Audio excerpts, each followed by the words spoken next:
sheria ya House of Commons, speaker must be somebody who is neutral.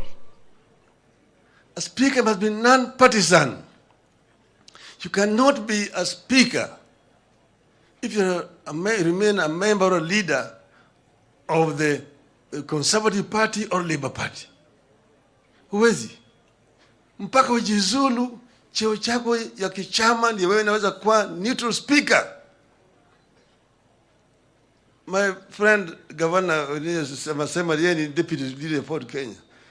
Kiongozi wa Ford Kenya ni nani? Kiongozi wa Ford Kenya ni nani? Na taifa wa Kenya na speaker wa taifa wa Kenya ni nani? Hiyo nataka hiyo swali umuulize yeye.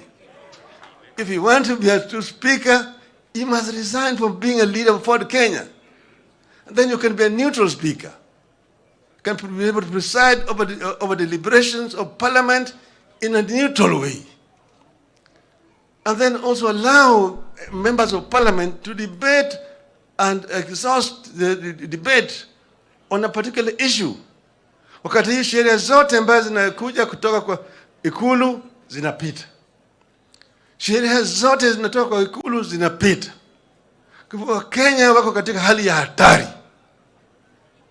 Kenya iko katika mbaya zaidi. Mtu akisema mimi I am unstoppable, hakuna mtu anaweza kunistopisha. Ni nani? Nyayo walisema yeye alikuwa ni unstoppable, tulimstopisha. Tulimstopisha Nyayo.